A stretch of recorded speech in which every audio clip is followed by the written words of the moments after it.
আসসালামু আলাইকুম। আজকে একটা নিউজ দেখে আনন্দও লাগলো, আবার নিন্দুকদের কথা শুনে মজাও পেলাম। আসলে কখনো খেয়াল করে দেখেছেন, ইসলামী শুরু লগ্নে জাহেলিয়াতের যুগ যখন বলা হতো, তখন নারীদেরকে হত্যা করা হতো। এমনকি নারীদের যখন মাসিক জনিত সমস্যা হতো, তখন তাদেরকে ঘর থেকে বের করে বাইরে কোনো এক স্থানে বা দূরে কোনো এক স্থানে পাঠিয়ে দিত। এই বর্বর নীতি ইসলামে নবী করিম সাল্লাল্লাহু আলাইহি সাল্লাম যখন আসলেন, তখন তিনি এই বর্বর নীতিটাকে পরিত্রাণ করলেন এবং একটি সুখময় রাষ্ট্র পরিচালনা করলেন। আপনারা একটু লক্ষ্য করলে দেখতে পারবেন, শাহবাগী বা বাম সেকুলার যারা আছে, এমনকি যারা নারী, তারাও চোখে কালো চশমা পরে একটি তকমা লাগাতে থাকে প্রিয় নবী সাল্লাল্লাহু আলাইহি সাল্লামের জীবন ব্যবস্থা এবং বর্তমান জীবন ব্যবস্থায় নারীদের উপর খুব নির্যাতন করা হচ্ছে। কিন্তু লক্ষ্য করলে দেখবেন, ইসলাম নারীকে কখনো 50-50 মানে 100-র মধ্যে আপনি 50-50 কোনো অংশ রাখেনি। 100-র মধ্যে নারীদেরকে 100-100 রেখেছে।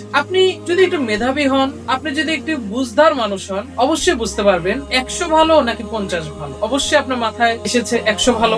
যদি 100 ভালো হয়ে থাকে, তাহলে লক্ষ্য করলে দেখেন যে ঢাকা বিশ্ববিদ্যালয়ে দেখেন মহিলা বাস চালু করেছে। মহিলা বাসের ভিতর প্যাসেঞ্জার কি মহিলা, ড্রাইভার কি মহিলা, হেল্পার কি মহিলা। এখানে কোনো পুরুষের অস্তিত্ব নেই। তাহলে নারীদেরকে ইসলামী শুরু লগ্নে যেরকম ভাবে 100-100% সম্মান দিয়েছে, বর্তমানেও এই কাজের মাধ্যমে দেখলাম 100% হয়তো সুন্নাহ অনুযায়ী হয়নি, 100% হয়তো আমরা হাদিস অনুযায়ী হয়নি, কিন্তু যেটা হয়েছে 100-100% সমান অধিকার নয়, 100% অধিকার দিয়েছে। কিন্তু সেকুলাররা চায় নারীদেরকে ভোগ করার জন্য, নারীদেরকে গ্রহণ করার জন্য, তারা চায় 50-50 রাখার জন্য। 50-50 রেখে তাদেরকে বিভিন্ন কাজের চাপ, মানসিক চাপ এবং কাজে মূল্য কম দেওয়া, এমনকি নানাবিধ সমস্যা তারা তৈরি করে যাচ্ছে।